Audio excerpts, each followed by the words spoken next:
Boa noite para todos. Que Jesus nos abençoe. Que a nossa noite possa ser um momento de bênçãos, de harmonia, de equilíbrio, de vigilância, de oração, não é isso? E de paz. Para que nós possamos cumprir a meta da tarefa. Sejam todos bem-vindos. Que todos possam estarmos juntos, sintonizados nessas frequências do bem. Certinho? Pois bem, meus amigos, nós abraçamos a todos os companheiros que estão nos acompanhando na internet, através da transmissão da rede Amigo Espírita, nos portais do YouTube, do Facebook, também os nossos amigos que acompanham no site da fiac.org.br, que nós transmitimos, os amigos da Rádio Brasil Espírita de Maceió. Um abraço carinhoso, fraterno para todos, seja bem-vindo, Denise. Hoje nós estamos com a Camila aqui participando conosco. Pois bem, tema de hoje. A reencarnação é uma travessia perigosa. Nós vamos trabalhar a questão 339 e 340. Pois bem, vou fazer a leitura das duas questões e aí em seguida nós desenvolvemos o temário. Kardec formulou assim aos espíritos: o momento da encarnação é acompanhado de perturbação semelhante a que o espírito experimenta ao desencarnar? Resposta: muito maior e, sobretudo, mais longa. Pela morte, o espírito sai da escravidão. Pelo nascimento, entra para ela. Pergunta 340. Não, antes disso. Vamos interromper. Vamos fazer diferente. Porque nós temos que sintonizar a turma que está chegando. Nós estamos trabalhando com o Livro dos Espíritos, que é a obra básica da doutrina, no capítulo 7º, Retorno da Vida Corporal. Prelúdios do Retorno.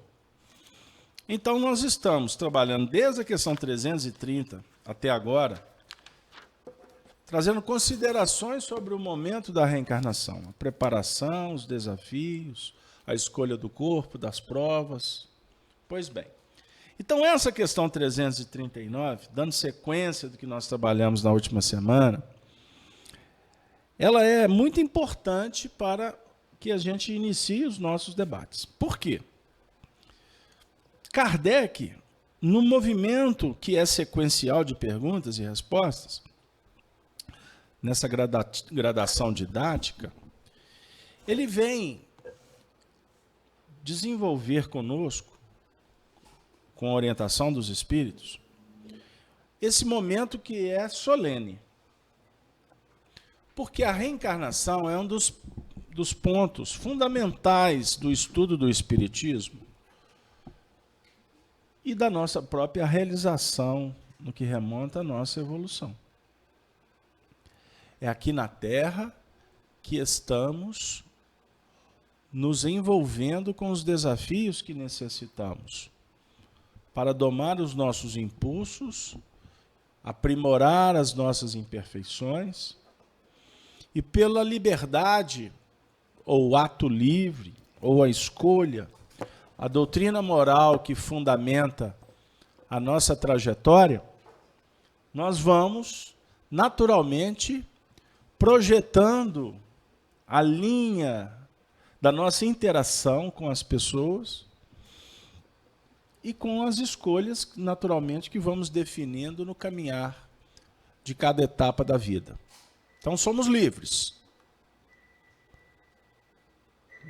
Não há, em instante algum, sob o ponto de vista espiritual, nesse debate, uma coação. Aqui os espíritos estão numa condição de escolher. Significa com isso que eles estão em condição para tal. Não há uma imposição radical que venha trazer, vamos dizer assim, uma punição para o espírito naquele momento. Então ele participa. Ele vai contribuir para definir aquela trajetória, aquele projeto, aqueles objetivos que ele precisa na vida. Então, portanto, planejamento, objetivo e realização. Certo? É óbvio que eu tenho que abrir parênteses e dizer que existem espíritos que estão, por exemplo, em fases infantis ou primárias, que necessitam de um impulso, que precisam de uma orientação. Então, a princípio, pode até dar uma ideia de que há uma punição, mas não é isso. Uma criança, quando o pai guia para fazer uma determinada coisa, o pai está sobre os princípios da educação, certo? Então, a criança, quando está dando os primeiros passos, você não pode liberar para que ela saia daquele raio de ação da sua observação. Então, é sobre esse ponto de vista. Então, é necessário que a gente comece a reunião trabalhando essas ideias, porque nós precisamos de organizar o pensamento para desenvolver um conhecimento que seja produtivo. Então, eu quero dizer para vocês, reportando o que os espíritos nos ofereceram com Kardec, que existe uma escala espiritual. Os espíritos mais simples, vamos dizer, aqueles que estão em estágios medianos e aqueles que estão no grau máximo de pureza. Estes que já estão, vamos dizer assim, no topo, eles peregrinaram para atingir. Eles trabalharam com o livre-arbítrio, com suas escolhas, compreenderam o dever moral, a filosofia da vida e atingiram as culminâncias. Qual é para nós o referencial de evolução máxima? Aqui na Terra, Jesus. Ele atingiu um nível de completude espiritual, por méritos próprios. Então, Deus não cria um espírito pronto. Essas teorias não se conjugam com o espiritismo. Ficou claro? Porque existem algumas teorias muito estranhas que espíritos são criados já prontos, e alguns seguem adiante, outros se rebelam contra Deus e são levados para reencarnar. A chamada teoria heteronoma, a da punição, a da queda, foi expulso de um paraíso, como nós encontramos na narrativa de Moisés, numa interpretação equivocada. Porque o que Moisés colocou ali está em símbolos. Certo? Então, quem fica discutindo a letra, morre na letra. Moisés ali trazendo ideias, como, por exemplo, a chegada de espíritos que vieram de outros mundos, para ajudar o encaminhamento da Terra, na evolução. Espíritos que viviam numa condição X, e sim, por orgulho, por egoísmo, se complicaram e precisavam de uma oportunidade, porque o mundo que eles viviam deu um passo adiante. Então, por um processo de necessidade de reeducação, vieram para a Terra e foram ajudar aqueles que estavam dando os primeiros passos. Então, quando o planeta começou a se organizar, ele foi povoado por espíritos de várias categorias, que não começaram a evolução aqui na Terra. Com isso, eu estou afirmando para vocês que o Espiritismo inaugura uma fase espetacular. O Espiritismo vem estudar uma lei de colaboração mútua, compartilhada, né, portanto, universal. O universo propõe o progresso, e o progresso se dá no mecanismo da solidariedade, da coparticipação. Ninguém evolui sozinho. Fiz-me claro? Então, a criança precisa do adulto. Agora, este que é adulto, um dia foi criança. Deu uma ideia? Estou, parece que andando em círculo, mas apenas para deixar a imagem bem tranquila para ser absorvida, para ser inteligível, né? Pois bem, então, quando nós estamos no momento da encarnação, nós vamos passar por todo um processo de planejamento, mas na hora que as coisas vão acontecer mesmo, o espírito vive uma questão complexa psicológica. Não é tão simples assim. Vamos embora, chegou a hora de viajar. Dá uma ideia assim, né? Talvez. Pula, entra no barco, vamos embora. Não. Seria uma coisa muito infantil pensar dessa maneira. Nós estamos no século XXI. Tanto que isso vai, inclusive, corroborar para que a gente reflita do porquê desta imensa diversidade que nós enfrentamos aqui no mundo terreno. Chega no ponto de reencarnar espíritos que vão, ao invés de se desenvolverem de uma maneira normal, vão ter inibições. Microcefalia, hidrocefalia, por exemplo. Ou alguns natimortos, ou alguns que vão viver por pouco tempo. Então, tudo faz. Aqui o assunto envolve o planejamento. Não é porque não deu certo. Deu certo. Não deu certo sob o ponto de vista humano. Que é, por exemplo, muito frustrante para uma mãe quando, por exemplo, passa por um processo de um aborto natural. E que, para a mãe, sob o ponto de vista humano, existe uma complexidade de emoções, de pensamentos, que vão acontecer de acordo com a maturidade da mãe, com a visão que ela tem. Se ela já tem mais compreensão do fenômeno, olha, não deu, da próxima vai dar, quem sabe? Mas ela pode também se preparar para não dar. Mas ela vai se sentir incompetente, frustrada? As vaidades, a ausência de compreensão pode até caminhar por aí, que é compreensível. Não estou aqui sendo intolerante. Mas, por exemplo, eu conheço mulheres que não tiveram filhos, mas que passaram por dezenas de abortos. E lidam com isso com maior tranquilidade. Por que aconteceu? Necessidade, aprendizado. Mas ela contribuiu.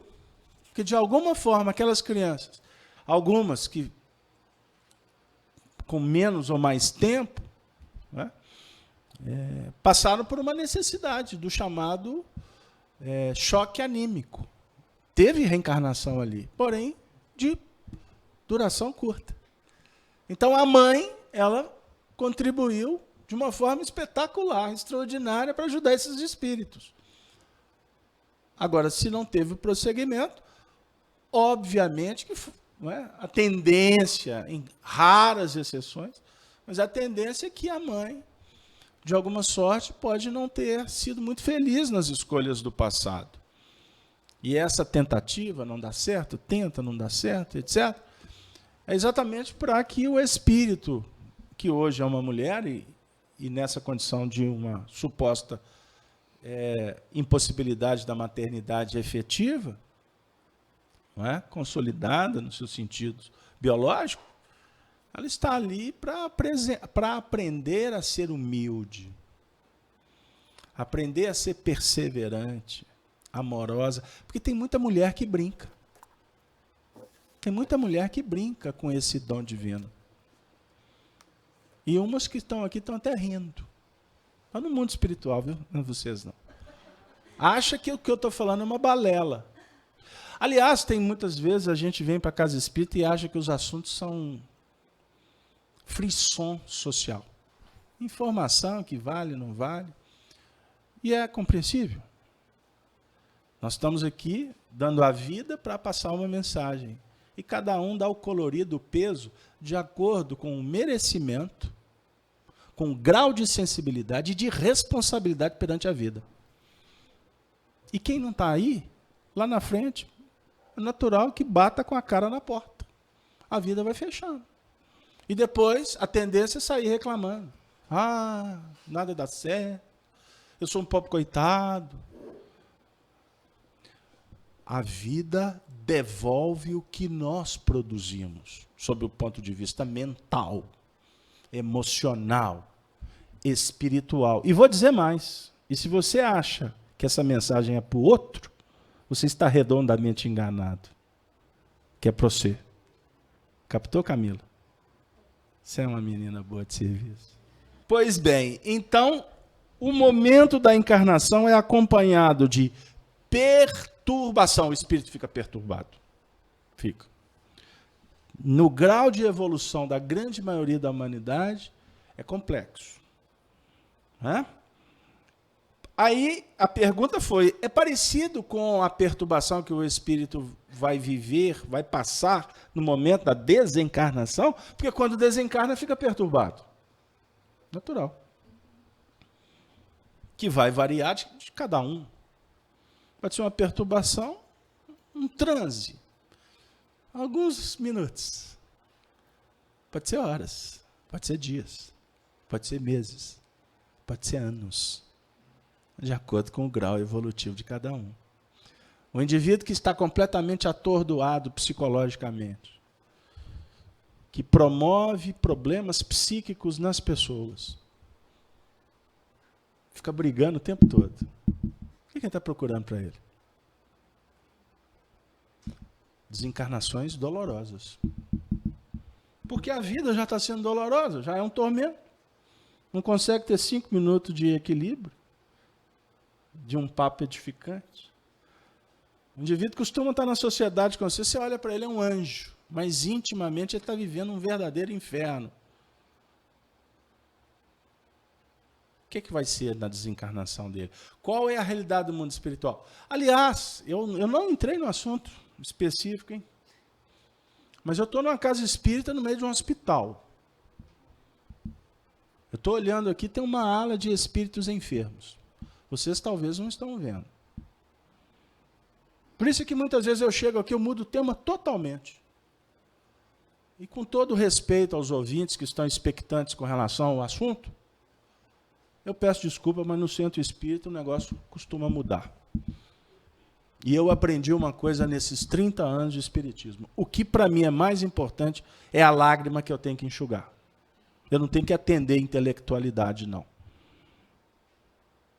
Aliás, eu não estou aqui para atender a demandas superficiais. Toda a equipe está imbuída disso. O trabalho é sério. Por isso que ele tem respaldo. Nós recebemos pedido aqui de preces de pessoas do mundo inteiro, porque confiam na seriedade dessa casa. Aqui nós trabalhamos por um legítimo espiritismo. Não é espiritismo igrejeiro. Aqui não estamos favorecendo cultos, porque o espiritismo não é isso. A religião que o espiritismo estuda é a do coração, é a religião natural. Qual que é essa religião? É aquela que nos interliga. Religar é religar a comunidade, porque você não desliga de Deus. Ele está o tempo todo presente na sua vida.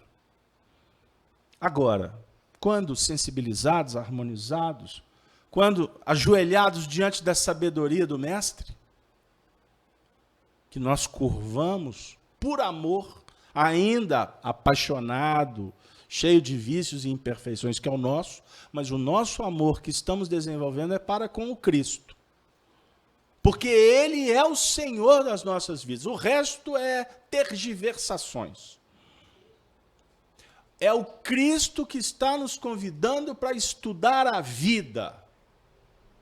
Porque Ele sabe dos nossos dramas. E Ele não promete o que não pode ser cumprido. E qual que é a promessa dele?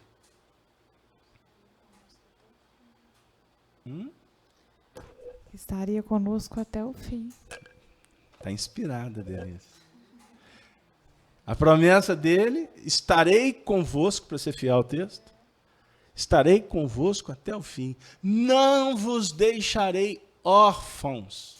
Olha que beleza. Aí ele está tratando com a gente como filhinhos.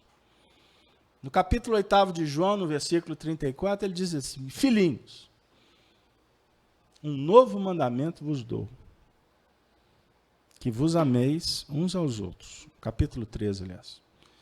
Como eu vos tenho amado. Então ele está conosco. Então, o espírito, pela desencarnação, sai da escravidão. Mas eu tenho que tomar cuidado com esse assunto. Porque com a reencarnação, o espírito entra na escravidão. Se eu leio esse texto descontextualizado, pode ser que alguém aí vai ouvir essa minha abordagem e dizer assim: então se é escravidão, eu vou pular fora do barco, eu quero libertar, vou tirar a minha vida. Pode ou não pode, Denise? Então nós temos que aprender a estudar o espiritismo. E não o espiritismo à moda da casa. O espiritismo que atende o meu interesse. Porque nós sofisticamos e adequamos qualquer frase para que nós possamos continuar acomodados aos nossos vícios, às nossas imperfeições. Interpretação. Certo? Por isso é que nesse estado confuso que vivemos, sob o ponto de vista jurídico aqui no Brasil, de segurança, de leis, de regras, a gente fica preocupadíssimo. Porque a capacidade, a sagacidade dos juristas para driblar,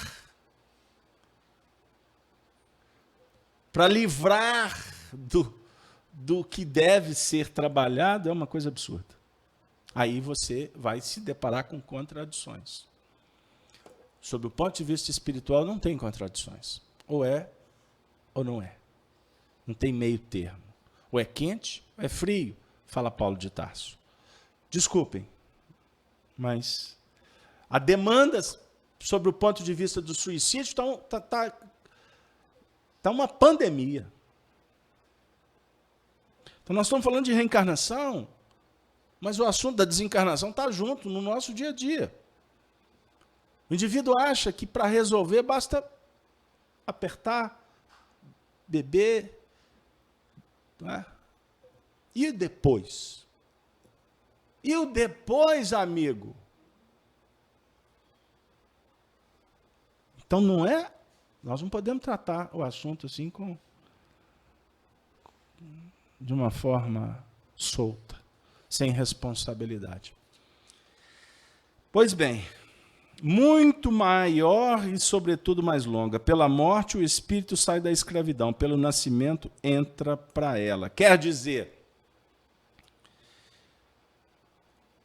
a perturbação para reencarnar é maior do que para desencarnar. É sob o ponto de vista, vamos dizer assim, físico ou metafísico, como queira. Porque quando o espírito vai reencarnar, ele entra num processo de adormecimento, de redução da sua estrutura perispiritual, para que haja a vinculação do espírito, através do perispírito, as moléculas, os átomos, toda a estrutura que vai ser o seu corpo físico amanhã.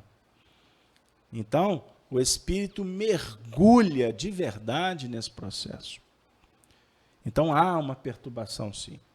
Então, nós trabalhamos um texto do Leon Denis há 3 semanas atrás, quando Denis afirma que quando o espírito atinge mais ou menos a faixa de 30 a 35 anos, que ele começa a adquirir lucidez espiritual.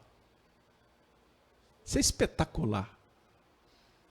A gente acha que adolescente já está na plenitude, ninguém me domina, coitado, ilusão.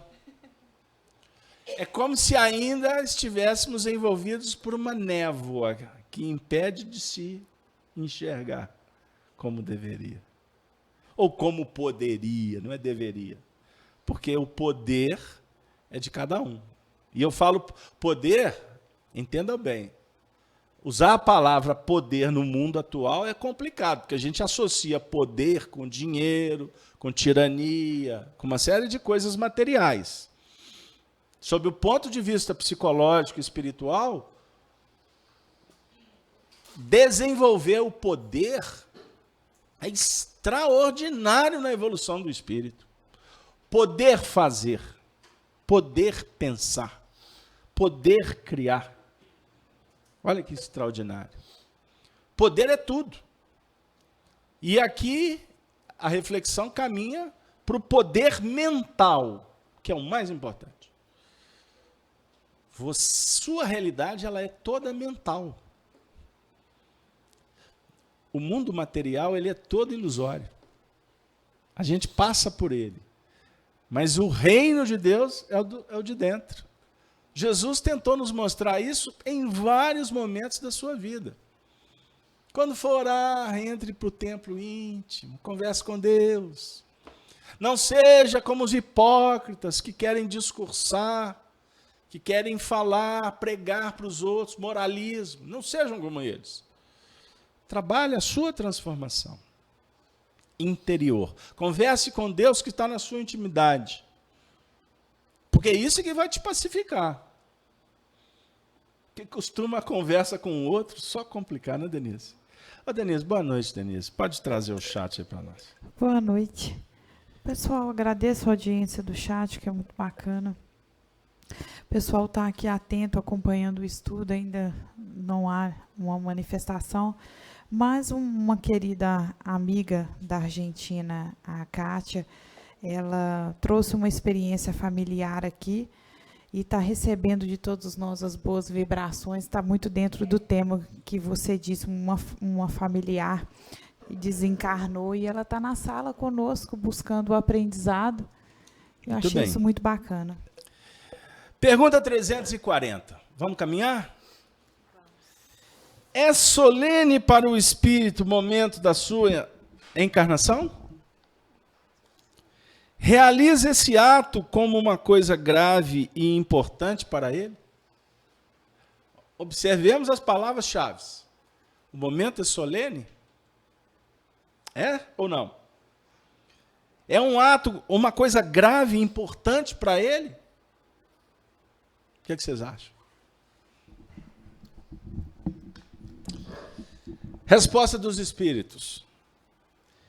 É como um viajante que embarca para uma travessia perigosa e que não sabe se encontrará ou não a morte nas ondas que enfrenta. Aquele texto que você pegou no WhatsApp, seleciona a mensagem para mim, separa ela para mim. Olha que espetacular. Quer que repete? É como um viajante que embarca para uma travessia perigosa e que não sabe se encontrará ou não a morte nas ondas que enfrenta. Palavras-chave. Vamos embora. Viajante. Então a nossa vida é como uma viagem. Quando você viaja, você se prepara para o evento. Ou seja, foi definido para onde viajar, certo? Esse é o objetivo. Eu vou viajar para São Paulo. São Paulo é o meu objetivo. Bom, eu preciso de recursos para viajar para São Paulo. Por que eu vou viajar para São Paulo? Não é? Tem questões aí importantes. Eu fui convidado por um familiar. Ótimo. Então tá, então você vai viajar para São Paulo para atender um convite. Que convite é esse? É um encontro familiar? Vai ter um evento? Pois bem. Ok, eu aceito. Bom, então já está definido que tu vai viajar para São Paulo, o objetivo é cumprir um protocolo, né? Um evento que você foi participar. Aí entra os recursos, a disponibilidade. Porque muitas vezes você quer ir para São Paulo, mas a vida diz assim, não vai dar para ir para São Paulo. Aí é um impedimento. Aí você vai avaliar. Esse impedimento ele é suficiente para que realmente eu me curve e tenha que ficar? Ou é possível dar um jeitinho? Porque pode ser que esse impedimento seja apenas aparente. Ou um impedimento natural que você tenha condições de sobrepor. Que vai ser um ganho passar por esse impedimento, certo? Então aí começa a entrar em cena a nossa criatividade, nosso poder de acionar a vontade para tentar mudar o mundo mental.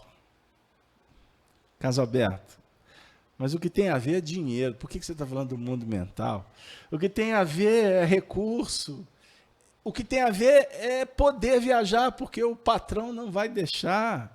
Eu tenho que cuidar dos filhos. São circunstâncias. Tá, mas eu estou querendo dizer que tudo que você fizer na vida depende do seu mundo mental. Dentro do seu mundo mental que você vai avaliar. Você vai ser inspirado, intuído. Você vai agir com criatividade, certo? E se realmente você percebe que é algo importante, querer é poder. É poder, sim. Mas é necessário que entendamos que querer é poder. Mas nós temos que verificar se as circunstâncias realmente são suficientes para que esse poder deixe de ser algo que vai me precipitar um problema. Esse poder passa a ser uma ação consciente minha para comigo, no sentido de, você não pode ir para São Paulo. Ok, então eu vou mobilizar os recursos para que eu fique aqui em Belo Horizonte muito feliz. Pegaram aí? Então aí entra em cena algumas questões. Né? Compreensão, resignação, obediência. Obediente aos ditames. A vida está te dizendo. Eu estou com a perna quebrada. Vamos jogar uma partida de futebol? Não vai dar. Não vai dar. Eu tenho que ser obediente. Eu estou com um problema físico. Eu tenho que ser obediente. Mas, obediente, é necessário que eu também seja resignado. Porque não adianta, eu não vou, mas para que eu... Olha o que... Aí fica blasfemando, reclamando, etc. Ou seja, ele realmente não vai jogar uma partida de futebol que está com a perna quebrada, mas ele vai ficar lamuriando, reclamando, brigando com a vida. Então você está sendo obediente, mas não está sendo resignado. Eu estou me referindo a um texto que vocês vão encontrar no Evangelho segundo o Espiritismo. Espetacular essa mensagem. Então, obediência é o consentimento da razão.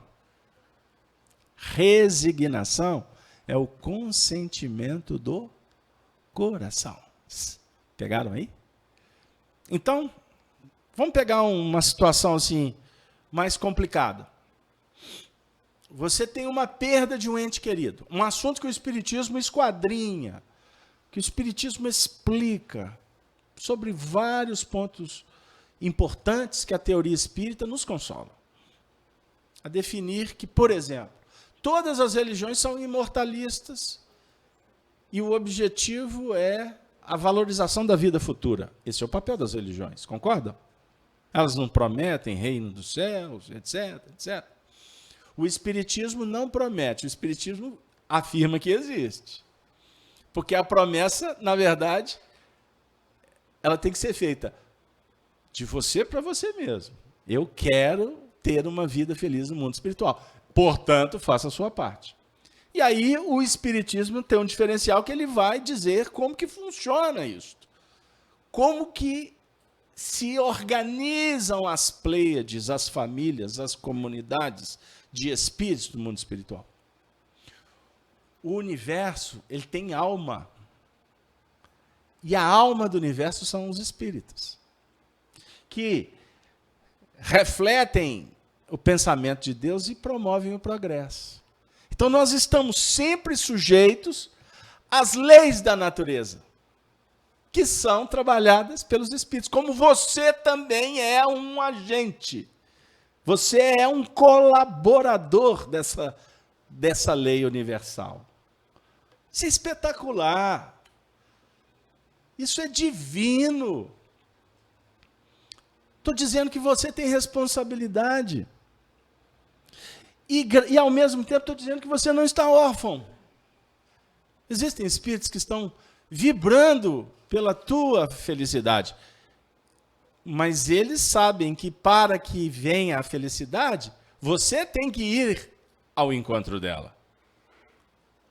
Felicidade não cai no colo, de paraquedas. Não existe favorecimento sob o ponto de vista espiritual. Não existe, vamos dizer assim, ajudazinha para você chegar sob o ponto de vista das suas conquistas.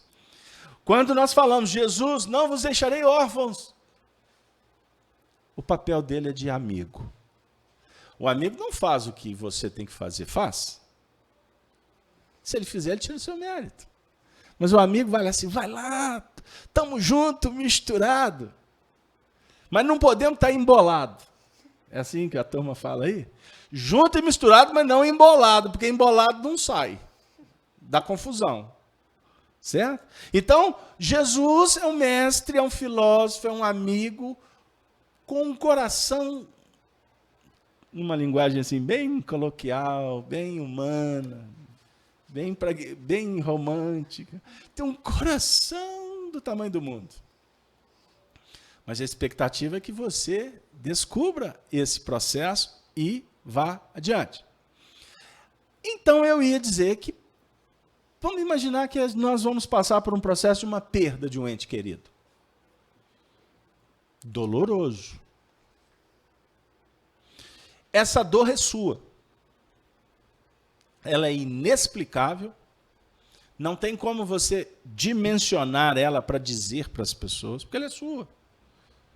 Tem a ver com laços, vínculos. Tem a ver... E esses vínculos não são materiais ou vínculos transitórios que eu me refiro. A mãe perdeu o filho. Na concepção dela, ela perdeu. O filho não está aqui mais. Certo? Mas, então, eu não estou me referindo só à mãe que perde o filho. Eu estou falando de dois espíritos que se conhecem há muito tempo, de outras vidas.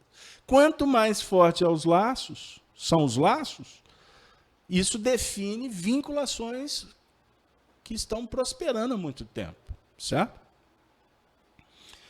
Portanto, o Espiritismo nos consola dizendo assim, você não perdeu ninguém. Há vamos dizer assim, um estacionamento da relação, ou vamos dizer assim, uma pausa nessa relação. Porque você não vai estar vendo mais aquele ente querido, certo? Ele deixou de existir? Casa aberta. Todo mundo no centro espírita vai dizer para você que não deixou, porque eles estão no centro espírita. Não, eu estou perguntando, você está respondendo de coração ou você está respondendo só porque aqui nós estamos falando de espírito, que não tem morte, que o material... A minha pergunta, ela é pessoal.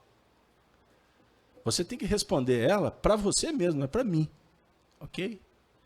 Se for porque alguém te disse que realmente, culturalmente, foi descansar, foi para os braços de Deus, costumam ser frases julgadas aos ventos. Porque, no fundo, o indivíduo está indignado, está desesperado. E esse meus pêsames costuma ser pior. Não é?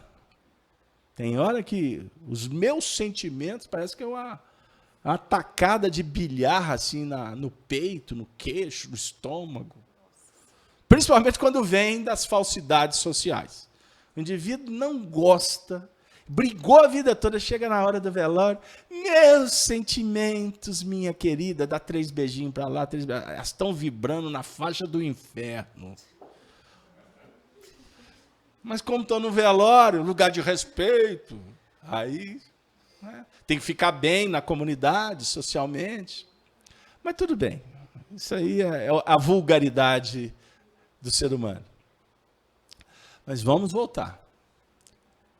Faça essa pergunta para você mesmo. E desenvolva esse assunto. Não escute dos outros e engula. Porque na sociedade a gente já engoliu tanto sapo que estamos ficando até muito gordinho. Engole, engole sapo para ficar bem, e a gente não está resolvendo as nossas questões. Certo? Eu não tenho dúvida. Eu tenho convicção. Por várias questões, por vários fatores. E não precisa do espiritismo. Porque os mortos não estão mortos. Eles estão bem vivinhos. E a gente sente isso. Todos sentimos. Você pode até não admitir. Mas como você desconhece, você nem consegue decodificar quando eles conversam com você. Porque eles dialogam conosco. Mais do que imaginas. Pergunta 459. De ordinário são eles que vos dirigem. Então, se os espíritos nos dirigem, eles conversam conosco. Tem hora que você está vendo um filme, do nada. De uma hora me deu vontade de comer chocolate. Ou então me deu vontade de falar mal, vou ligar para alguém. Olha, a mente do indivíduo, ele está vendo um filme, o Rei Arthur, os Cavaleiros da Távola Redonda, do nada, ele lembra daquela sirigaita. Aí vai ligar para ela. Olha para você ver como é que as partículas mentais, elas se intercambiam no universo do desconhecido, do impalpável, do metafísico. E você está captando pensamentos. E quando eles partem de pessoas que estão vinculadas ao seu coração, chegam com muito mais clareza do que aqueles pensamentos que vêm difusos de outros. Certo? Isso é muito importante a gente pensar e a gente começar a discutir esse assunto. Então, voltando. Ninguém perde ninguém. Primeiro, porque nós não somos donos de ninguém. Nem vocês, mamães. Vou arrumar uma confusão hoje. E brigar com mãe é um problema, né, Denise? Denise, eu estou aqui. Brigar com mãe não dá certo. Né? Embora sempre se resolve. E o perdão vem a galope. Mas eu estou falando sobre os sentimentos. Porque a mãe representa aquele sentimento mais genuíno. Então, todos nós, ninguém perde ninguém. Porque não somos donos de ninguém. Agora, nós estamos relacionando para desenvolver os sentimentos.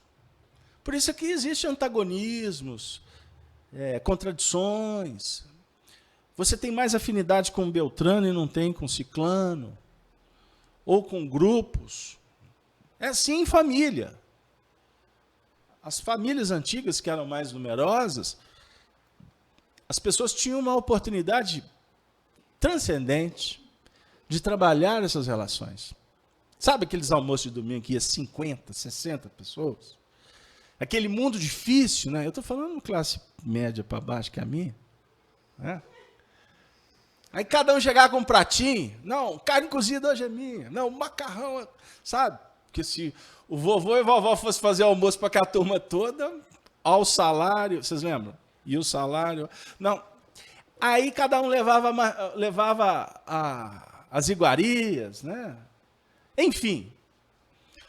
Aí aquela confusão, aquela gritaria, o menino correndo para lá, aí de vez em quando o pau comia a folha, aquelas coisas, sabe? Um apelava com o outro.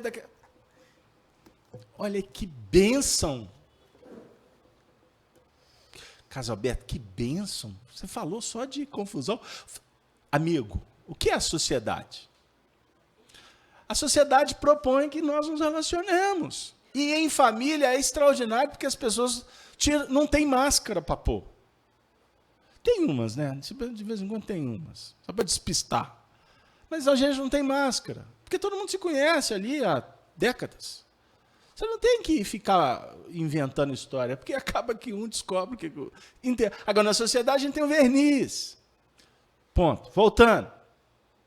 Então, lá na família, você tem as afinidades, as dificuldades, você tem os amores, você tem os inimigos. Né?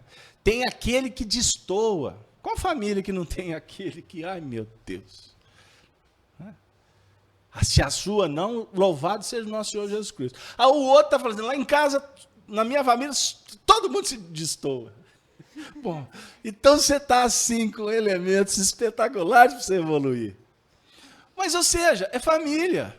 Família, família, família. Isso é espetacular. Olha o mundo de hoje, dona Mirtz. É a luta para reunir 3, 4. Vai lá. Vai passear nos natais por aí. Está arriscado você ter multiplicado as festas, no bom sentido. Mas, na verdade, você multiplica porque as pessoas vão se reunir só entre elas. Não se conjugam mais como era antigamente. Porque as famílias estão reduzidas, ou estão, elas vibram em faixas da individualidade, ou do individualismo. Não tem mais tempo. Não tem mais tempo.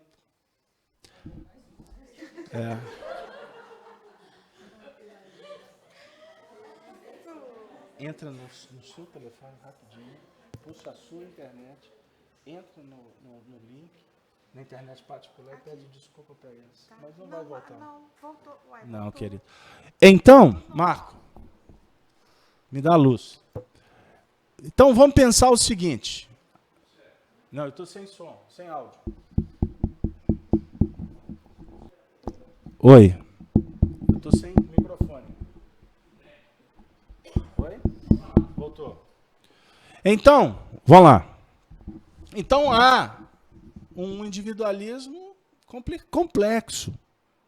Aumenta o áudio para mim. E nesse processo, o que acontece? Nós estamos perdendo a capacidade de relacionar. Nós estamos nos embrutecendo, olhando para a tela, preso num quarto. Em famílias de 4, cada um olhando para uma tela, e ninguém dialoga. Então vamos falar da reencarnação como essa meta importante para a gente prosseguir. Como essa viagem que é uma viagem ao desconhecido. Porque quando você prepara, você sabe que vai para São Paulo. Não perdeu, não? Está voltando. Você sabe que está movimentando os recursos. Agora, vamos voltar. Vamos pensar. Você vai para São Paulo. De avião, de carro, seja do que for. De ônibus. Na hora que você sai do local de partida para o destino, o que vai acontecer na viagem você não tem a mínima noção. Você não sabe se você vai... Você tem um GPS lá que está até te dizendo, você vai gastar tantas horas. Mas ali está fazendo um cálculo em função de um tráfego que pode alterar. Pode ter um problema no processo. Concorda? E você vai ter que se ajustar. Então... A reencarnação é uma viagem, é uma travessia perigosa. Então, significa que, além do desconhecido, temos perigos. Estradas sinuosas, curvas complicadas. E a gente costuma viajar sem olhar os sinaleiros, as placas que nos avisam. Curva acentuada à direita, não é? Pista escorregadia, nós não prestamos atenção nos sinais. Geralmente, no nosso nível de evolução, a gente vai viajando, a gente vai caminhando, muitas vezes contando com a dita sorte. Olha que interessante. Porque não nos preocupamos, ou ainda não temos maturidade suficiente para mensurar o que pode estar depois da curva. Porque você não sobe ao monte para olhar depois, você só vai na planície viajando. Subir ao monte é buscar conhecimento. É embarcar num veículo que vai te levar à sabedoria. O maior tesouro que o homem pode conquistar na Terra é a sabedoria, iluminada pelo sentimento do Cristo. Esse é o tesouro. Porque esse tesouro vai brilhar te lembrando que todas as suas conquistas, elas são perenes. Ou seja, elas são imperecíveis, aliás. Você não perde. E se você não perde virtudes, conhecimento, você não perde. Eles podem até ficar adormecidos. Você pode ter uma encarnação, você pode ter uma enfermidade. Você pode perder a lucidez. Você tem um Alzheimer. Uma doença que vai te obstaculizar de ter um entendimento racional. Ok? Mas uma hora você, que pode até ser numa outra encarnação, você vai retomar tudo. Agora, até vai uma dica, se você tem uma pessoa que tá nesse contexto, do seu lado. Envolva-o com muito carinho, que ele pode até não intelectivamente compreender o que está acontecendo. Mas ele é um ser humano que tem sentimentos. E que está, na verdade, do mesmo jeito, captando o que você está projetando para ele. Seja de alegria, de tristeza, seja de ódio ou de amor. Então, é como um viajante que embarca para a travessia perigosa e que não sabe se encontrará ou não a morte nas ondas que enfrenta. Então, nós podemos dizer que os sinais da vida, eles nos visitam o tempo todo. O tempo todo nós estamos sendo chamados à atenção. Eu preciso só de concluir o raciocínio sobre a perda dos entes. Porque se nós, em tese, não estamos mais próximos, existe uma razão. E essa razão, por mais que eu não a compreenda, o bom senso nos indica a procurar apaziguar o mundo íntimo. Aserena-te. Porque você não está órfão. E se aconteceu, agora nós temos que pensar no bem, no progresso. E na certeza de que tudo vai se restabelecer um dia. Sobre um outro ponto de vista, com outros valores, com outras significações. Certo? E diga-se de passagem, repito, ninguém é dono de ninguém. Agora, guardar o retrato ou a lembrança nos ajuda bastante em alguns momentos. Para estar sempre procurando envolver este coração, que está à distância, pelas vibrações solenes da fraternidade e da paz. Aonde estiverem, que eles recebam o nosso carinho. Entenderam? Sendo eles amigos, entes queridos ou não. O inimigo, o adversário, ele precisa, como eu, do mesmo amparo do Cristo. Então, por que não sê-lo? Ou não representar esse amparo para este coração? Ficou claro, gente? Pois bem, então, as dificuldades da viagem, dessa travessia perigosa, nada mais é, ou nada mais são, do que as nossas imperfeições. Qual que é o perigo que nós vamos enfrentar? O orgulho, o egoísmo, a vaidade. Estes são os problemas. Nós queremos, muitas vezes, alimentar algumas coisas que não têm sentido.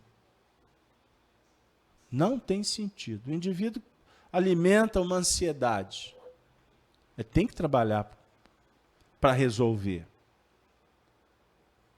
Porque a ansiedade, ela fala para nós da nossa vaidade.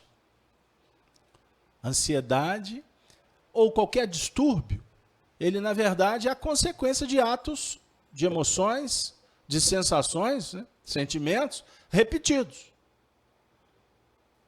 Então, costuma nascer como uma coisa simples, uma semente. A Emmanuel afirma, um ponto escuro num quadro pode se tornar um painel de treva, se você cultivar. Fiz-me claro? Então, vamos procurar trabalhar a nossa fé sob o ponto de vista de nos libertar dos nossos medos, de termos coragem de enfrentar a vida. Nenhum inimigo pode te destruir, porque você é espírito. Então, por que temer? Uma coisa é você ter cuidado. A outra coisa é você se encastelar, se isolar. É complexo o assunto. Denise, alguma participação do chat? Aliás, é a Nicole que fez você falou sobre a nossa postura diante de um momento de desencarne, né, de um ente querido. Ela disse como se comportar sem parecer que você está desdenhando ou não se importando com o sofrimento do outro. Como lidar numa situação dessa, foi o que ela colocou aqui referente ao que você disse. Responde para ela. Entre o que você falou adiante, vibrar, acolher, ter bons pensamentos com relação àquele que desencarnou e aos familiares ali presentes. Muitas vezes nem nossas palavras vale mais o silêncio do que dizer alguma coisa, enfim, é o sentimento. Sem dúvida. Pois bem, então as ondas bravias, por mais que a gente julgue que elas estão lá fora, mas elas estão dentro da gente. Domina-te a ti mesmo. Nada vai te dominar. Para isso é necessário conheça a ti mesmo. Sem conhecer, você não vai saber. O que é fantasma? Amanhã ele não tem sentido quando você descobre que ele só foi alimentado por ti. No nosso campo mental existe uma dualidade interessante de se analisar. A nossa mente, nós temos uma aptidão para a criatividade. Somos criativos. A criatividade jamais pode morrer. Ela tem que ser incentivada. Mas, então, a criatividade, que tem muito a ver com a imaginação, ela precisa de ser estudada sob o ponto de vista do resultado que ela nos traz. A imaginação, a criatividade, está trazendo coisas boas? Está. Que bom. Não, ela está te levando para a ilusão. É o momento de pôr o pé no freio. Porque a ilusão, ela te tira do centro. Ela te afasta do horizonte do equilíbrio. Certo? Então, observe bem como que é complexo o assunto. Então, afinal de contas, o que é imaginação e o que é ilusão? Precisamos de estudar. Temos que estudar. Você não vai resolver isso, como diz os antigos, a toque de caixa. Existem pessoas que são muito imaginativas. Existem outras que são criativas. Criativo é o proativo. Imaginativa costuma ser aquele que só fica imaginando. Só fica no plano das ideias, não realiza. Então, nós temos que procurar avaliar o peso, a qualidade do que está acontecendo na nossa mente.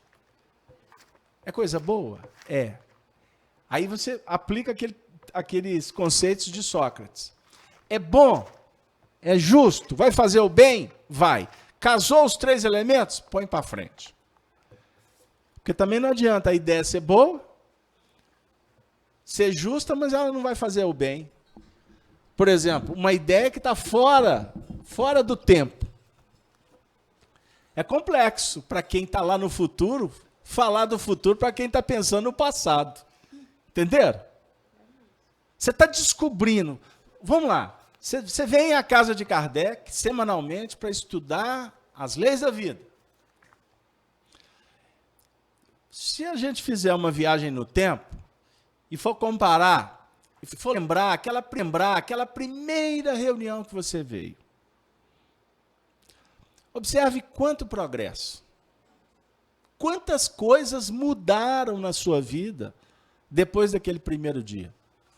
É verdade, Terta? O povo nem sabe quem que é Terta, né? Chico City. Tá rindo aqui, ó. Pois é, Chico City. Verdade, Terta? Verdade. É o Pantaleão, não é, Marcão? O Marcão ele é mais antigo, então eu me recorro a ele. Pois bem, Pantaleão é mentiroso. Ele contava as mentiras e falava para a mulher dele, é verdade, Terta? Ela tinha que concordar com tudo, né?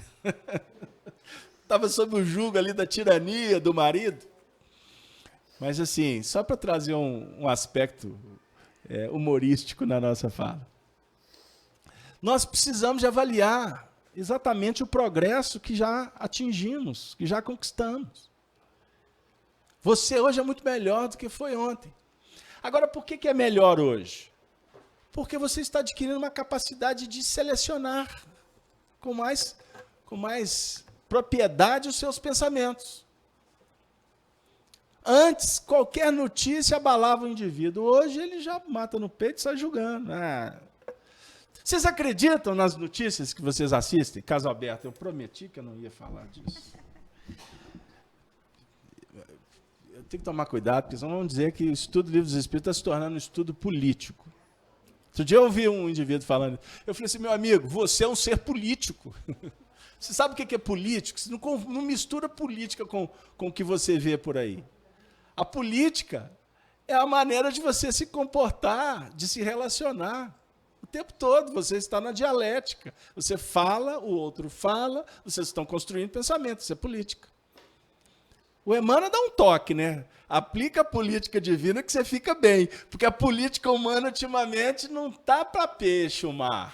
Não está. Porque não me cabe falar. Pronto.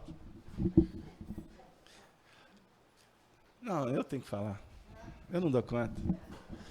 Porque eu não vou falar das assembleias, das câmaras de Brasília, do Senado. Não. Isso não me compete, porque eu nunca fui lá.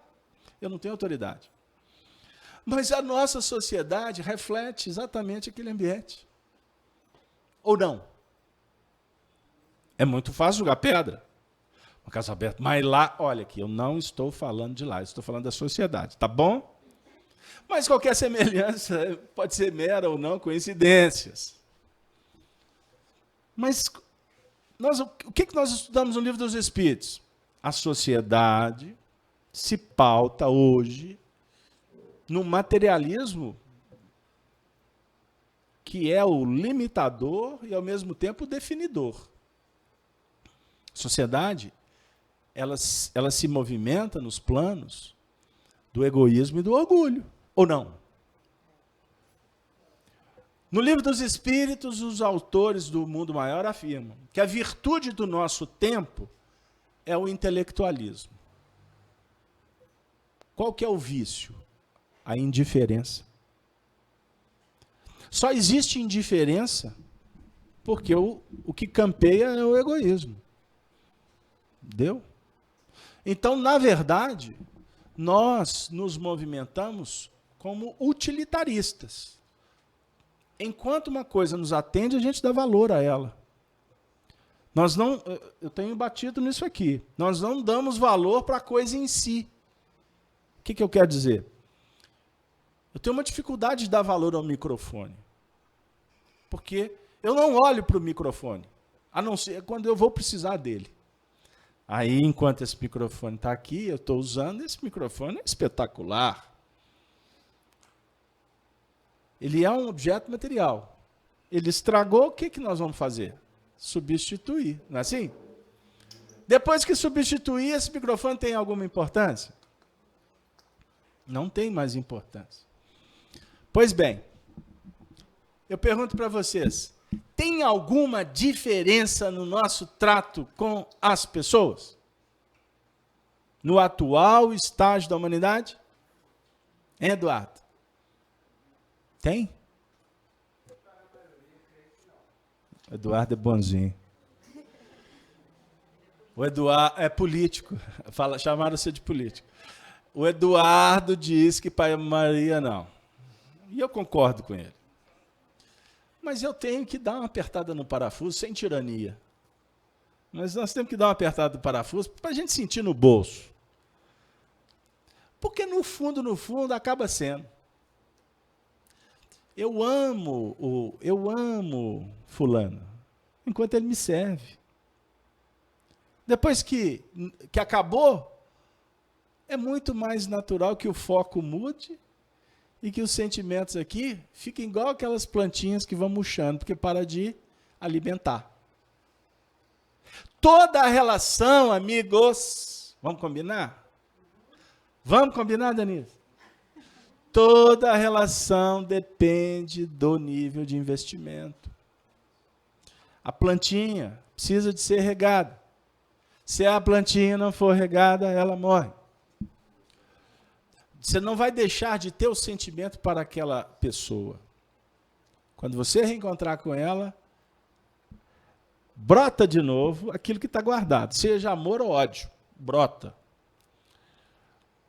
E é natural também que a gente continue a vida. Você não vai ficar pensando naquele processo que interrompeu. O ente que partiu para o mundo espiritual, ele partiu. Daqui a pouco você está envolvido com as questões do cotidiano. Com o passar do tempo, você vai lembrando cada vez menos.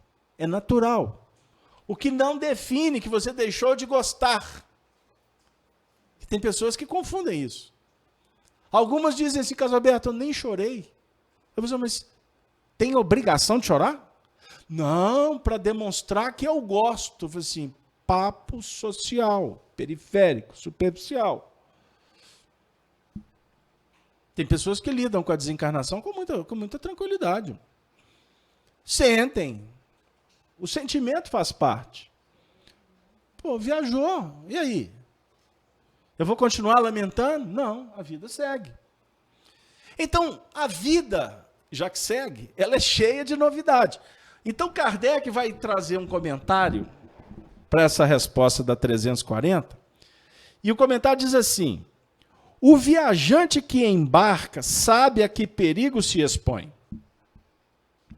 mas não sabe se naufragará. Que é uma embarcação, lembra? Travessia perigosa. Ele sabe dos perigos do mar, mas ele não sabe se o barco vai naufragar. Eles estão aqui no século XIX. Hein? Hoje em dia nem corre mais esse risco. Corre? Se não, isso não é um problema meu, eu não arrisco. Dá-se o mesmo, tá brincando? Dá-se o mesmo com o espírito. Conhece o gênero das provas a que se submete, mas não sabe se sucumbirá. Meu Deus. Esse é o mistério da vida. Estou lembrando das prédicas. Quando o padre lia um texto, aí ele terminava dizendo, eis o mistério, não é assim? Obrigado. Eis o mistério da fé.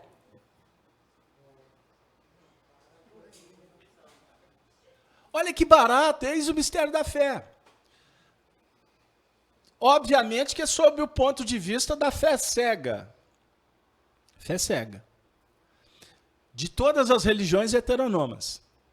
De todas as religiões que imputam medo, ou melhor, a justiça divina ela opera no castigo ou na premiação. Na culpa, no medo. Não é? Faz o bem, ajusta aí para você. São as religiões tradicionais. Se é no Oriente, se fizer o mal, vai ter o karma. Porque você feriu o Dharma. O Dharma é uma lei, que é a lei da natureza que você fere. E passa-se a ideia que você está ferindo alguma coisa que você não está vendo. Eu matei passarinho, eu assumi um Dharma, eu feri a lei da natureza.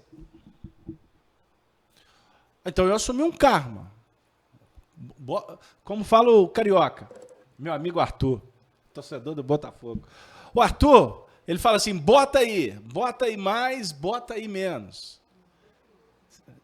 Bota é o linguajar, né? Carinhoso dos amigos do Rio. Coloca lá, computa, registra. O Eduardo, vocês deram um passe lá? Quantos passistas? Quantos passes? Vocês anotaram os benefícios que esses passistas vão receber no mundo espiritual porque deram um passe?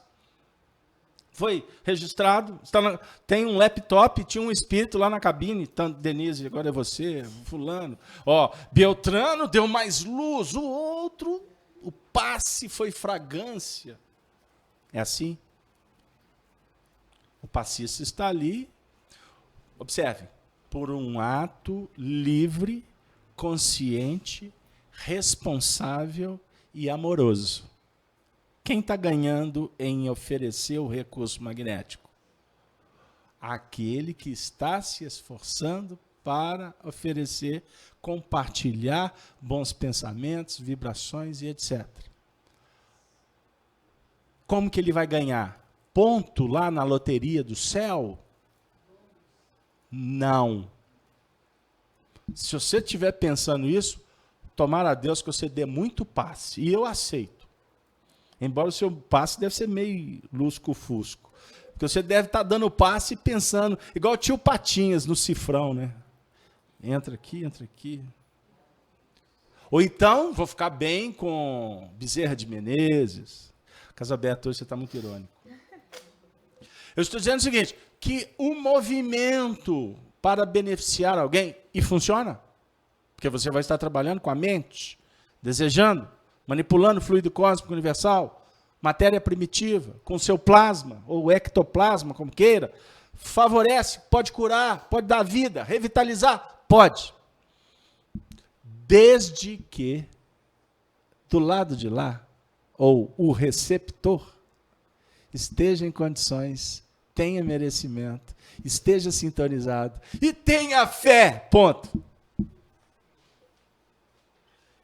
Se você discutir com o médico, ele vai falar assim, se você tomar esse remédio sem fé, não dá certo. E olha que o médico não mexe com essas coisas, alguns. Materialista é futebol clube. Mas se ele sabe que se o paciente não acreditar naquela pílula ali, olha, não adianta vir aquela santa. A santa Neuza. Não adianta. Ah, dona Neuza. Não adianta a intervenção da santa Neuza. Vai continuar com dor de cabeça. Eu estou falando da Neuza Aldina. Não adianta. Hein? Pois bem. É óbvio que, para toda regra ter exceção, precisa da medicação pesada, é ela que vai, porque senão... Mas eu estou falando sobre o ponto de vista moral. Ficou claro? Então, amigos, olha, observem bem que interessante. Quando você movimenta o passe, você está trabalhando os seus bons sentimentos. E você está se fortalecendo. E você está desenvolvendo uma fé raciocinada. A fé que estabelece o movimento da esperança e da caridade. A esperança é a ação que espera, ou a ação que espera, confiando, mas fazendo a sua parte, em resumo. O religioso tradicional, a esperança dele é ir à igreja, acende uma vela, faz um pedido e senta na cadeira e vamos aguardar vir do céu a dádiva. Os espíritos estão ajudando, fortalecendo, mas eles estão esperando você sair dessa infantilidade espiritual e se movimentar em busca. Casa aberta, eu perdi um ente querido. Repito, você não perdeu. Quem sabe você ganhou? Como assim? Substitua-o, não como indivíduo, que ele sempre vai estar no seu coração. Mas se era seu filho, por que não cuidar dos filhos de outras mães? Você vai beneficiar aquele que é o seu filho muito mais do que ficar lamentando, reclamando que o tempo passou, que você perdeu, que você é culpado, e etc, etc, etc. Você está alimentando uma doença. Você está pragmatizando, você está dificultando a sua capacidade de realizar, de ser criativo. Acorda para a vida. Olha, o sol nasce toda manhã. Vai estudar, vai ler um livro bom, vai fazer a caridade, vai trabalhar, ocupar sua mente. Revitaliza o seu trabalho, para de fazer só para cumprir tabela, bater ponto, chega na segunda, já quer a sexta. Isso é um materialista. Eu falei do microfone, nós temos que aprender a dar valor em tudo, porque tudo tem o seu valor intrínseco. Tudo tem o seu valor. Cada pessoa que passa na nossa vida é uma oportunidade de nos beneficiarmos pela faceta que essa pessoa reflete Deus. Você não vê Deus a não ser pelo próximo ou pela natureza, refletido em você. Todas as pessoas, quando vão embora, se nós dessemos valor por elas, pelo valor intrínseco mesmo, pelo valor em si, quando uma pessoa vai, eu tenho todo o direito de me lamentar. Quem sabe dizendo, poxa, ela tinha muito que me dar e ela se foi e eu não aproveitei. Pense nisso. Porque quem sabe você vai valorizar mais as oportunidades que estão chegando na sua vida. Essa travessia é perigosa. E o sentido aqui não é para a gente ter medo. Ah, então, não. Viaja. Busca o mar da vida. Mas se arme dos recursos necessários para a viagem. Então, Kardec diz, o viajante que embarca sabe a que perigo se expõe, mas não sabe se naufragará. Dá-se o mesmo com o espírito, conhece o gênero das provas a que se submete, mas não sabe se sucumbirá. Assim como a morte do corpo é uma espécie de renascimento para o espírito, a reencarnação é uma espécie de morte, ou antes, de exílio, de clausura. Ele deixa o mundo dos espíritos pelo mundo corporal, como o homem deixa o mundo corporal pelo mundo dos espíritos. O espírito sabe que reencarnará, como o homem sabe que morrerá. Mas, como este, não tem consciência do fato, senão no último momento, quando é chegado a sua hora. Então, neste momento supremo, qual do homem em agonia? A perturbação se apodera do espírito, persistindo até que a nova existência esteja nitidamente firmada. Os prelúdios da reencarnação são uma espécie de agonia para o espírito. Que beleza, hein? E o povo está assim, nossa senhora, isso é a lei da natureza. Você está vendo uma criancinha que está nascendo, ela está passando por um processo de perturbação. Você olha para aquela bonequinha. Minha avó dizia, minha avó era muito engraçada, ela era muito prática. Menino, por sinal, não, deixa. Todo menino que nascia, o pessoal chegava, não, mas como é linda. Ela virava assim, não tem neném bonito, tudo é feio. Tudo tem cara de joelho, com olhinho, com narizinho, com boca. O pessoal fala assim, nossa, mas que insensibilidade. Ela era amorosa de um tanto que vocês não têm noção, mas ela não era do mundo da socialidade, dos verniz. O recado dela era esse. Não que ela não está dizendo que o neném era ou não era bonito. Você está falando isso para agradar? Os antigos tinham notícias para nós, porque eles muitas vezes falavam em símbolos. E, aliás, a sociedade, o nosso mundo do século XX, ele é extremamente superficial para interpretar símbolos. Nós não conseguimos. A gente não consegue interpretar nem as palavras que nós pronunciamos. A gente não sabe o significado delas. A gente repete, repete, repete. Honório Abreu falava da evolução dos copistas. André Luiz trata do assunto também. A gente costuma estar repetindo comportamentos que um dia alguém idealizou e foi se repetindo, e se tornou comum para as pessoas. Então, a perturbação, ela é um estado importante para que a gente passe de um processo para o outro. Então, repetindo, há a perturbação na desencarnação, que é mais curta, e há a perturbação do espírito que reencarna, que é mais longa. Porque até o espírito ter lucidez, ter consciência, inclusive para se desenvolver na sociedade, quantos anos são necessários, amigo? Vocês que chegaram depois porque estavam na tarefa, eu citei Leon Denis. Ele defende a teoria que o espírito adquire a lucidez com 30 anos. 30. Aí eu fico assim, eu fiquei até mais folgado. Eu fiquei mais tranquilo. Eu falei assim, gente, tem época da vida da gente que não lembra nada. É como se apagasse. Não passe de mágica. Aí muitas vezes você fica tentando forçar. Não é que você não tenha memória, que diga-se de passagem, a gente se esforça para trabalhar a memória. A memória é importante. Aliás, a sua mente vive do fenômeno da memória.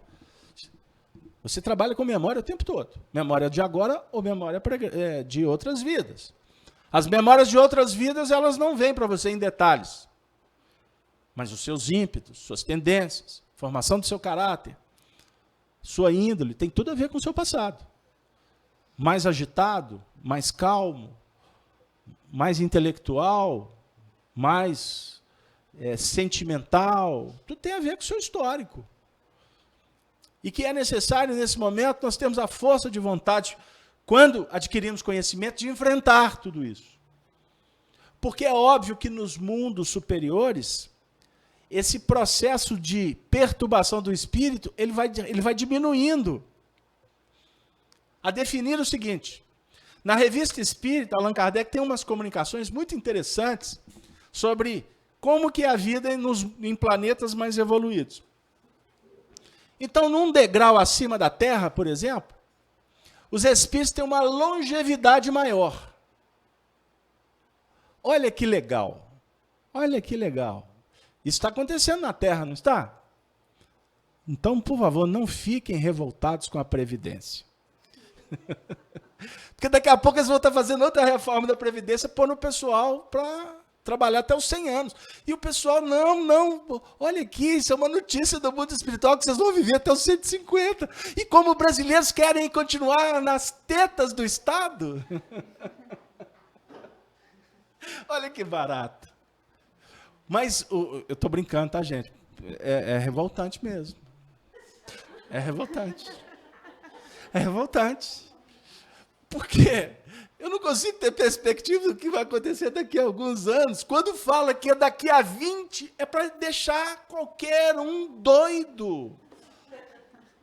Como é que vai ser? Eu não vou poder trabalhar, como é que eu vou pagar os remédios? Observem como somos materialistas. Eu escutei aqui de uma companheira na FIAC, segunda-feira, uma frase que eu achei extraordinária. Porque foi a maneira com que ela disse. Que uma coisa é a gente ser espírita no centro, mas daqui a pouco saiu, já não é mais espírita. E é a verdade. É a mais pura verdade. Então, nós não podemos nem querer exigir demais dos espíritas. Tem hora que a gente fica querendo visualizar um mundo melhor, um movimento espírita menos igrejeiro, mais filosófico, mais de ideias. Mas olha, se você apagar as velas, se tirar os santos, os anjos, os guardiões templários, o anjo do Brasil, se for entrar na discussão sobre o coração, olha, você vai causar uma confusão. Então deixa, let it be. Let it be. Sabe? É melhor, porque senão você vai confundir as pessoas. Deu aí? Então, no mundo mais evoluído, os espíritos vivem mais tempo. Tem espírito que vive 200 anos. Casalberto, mas aí também não. Imagina só como é que vai estar.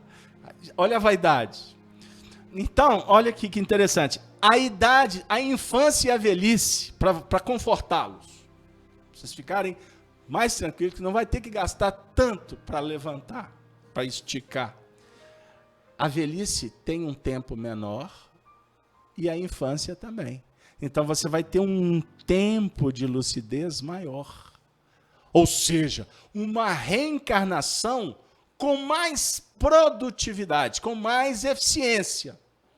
Só que isso vai demandar ainda muito tempo para que a gente possa se conhecer, se dominar e se transformar. Porque do jeito que está, meu amigo, você vai continuar aí como sociedade reclamando de tudo, alimentando medos, fobias, insegurança, porque os Estados Unidos estão em crise com a China, isso vai afetar a bolsa, o dólar, porque nós estamos focados no reino de Mamon, de César. Nós só pensamos em Roma. A verdade é essa. Doe a quem doer, mas a verdade é essa. Nós temos ainda muita pouca predisposição para fazer o bem, no seu sentido amplo e restrito. O bem despojado, o amor que não espera a resposta, que não cobra do outro perfeição. Nós estamos ainda muito longe de compreender aquele que é a razão do nosso viver. Jesus. Então, amigos, vamos trabalhar para vencer o mal. Afirma Emmanuel numa postagem que nós fizemos hoje no blog chico-xavier.com. Não te deixes vencer o mal, mas vence o mal com o bem. Romanos 12, 21. Comumente empregamos a expressão guerrear o mal, como se bastassem nossas atitudes mais fortes para exterminá-lo e vencê-lo. Sem dúvida, semelhante conceituação não é de todo imprópria, porque em muitas circunstâncias, para limitá-lo, não podemos dispensar vigilância e firmeza. Ainda assim, muitas vezes, urgindo-lhes as manifestações com violência, criamos outros males, a se expressarem através de feridas que apenas o bálsamo do tempo consegue cicatrizar. O apóstolo, contudo, é claro, na fórmula precisa ao verdadeiro triunfo. Não te deixes vencer pelo mal, mas vence o mal com o bem. Perseguir quase sempre é fomentar. O melhor processo de extinguir a calúnia e a maledicência é confiar nosso próprio verbo à desculpa e à bondade. O recurso mais eficiente contra a preguiça é o nosso exemplo firme no trabalho constante. O meio mais seguro de reajustar aqueles que desajudam ao próximo é ajudar incessantemente. O remédio contra a maldição é a bênção. Os antídotos para o veneno da injúria são a paz do silêncio e o socorro da prece.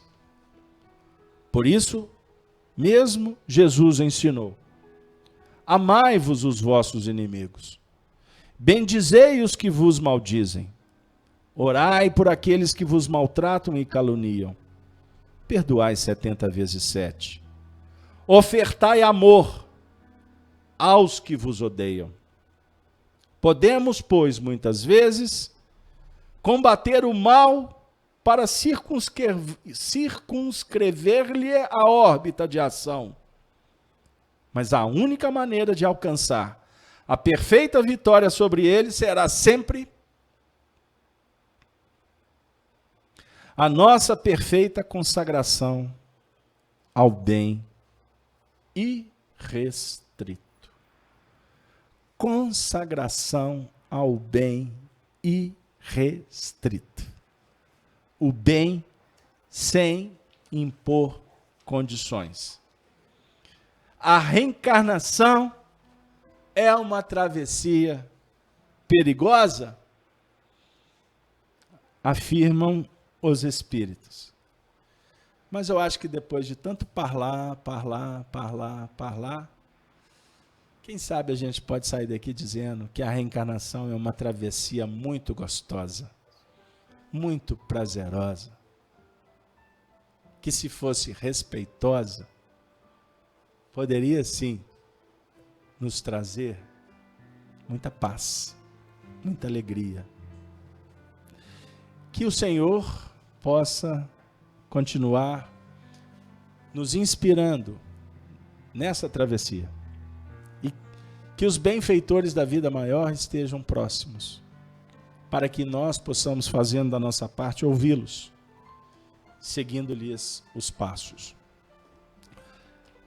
Que Deus abençoe as famílias aqui presentes. Agradeço a presença de todos, encarnados, desencarnados, o mundo espiritual do chat, coordenado pela mentora espiritual Denise, os amigos da Rede Amigo Espírita, que estão no YouTube, no Facebook, na Rádio Brasil Espírita, no site da FIAC. Eu peço a vocês que apoiem o nosso projeto, compartilhem o vídeo, se inscrevam nos 2 canais. O canal da Rede Amigo Espírita, que já atingiu 300 mil inscritos, e agora o filhinho, ou o embrião, que está reencarnando ainda, passando por perturbações, que é o canal Gênese, que tem uma proposta de gerar conhecimento, de gerar ideias, de fomentar mais um espaço para que a gente possa intercambiar nas faixas do Evangelho à luz do Espiritismo cristão. Boa noite para todos. Muito obrigado. Nós que agradecemos, Beto, a todos vocês.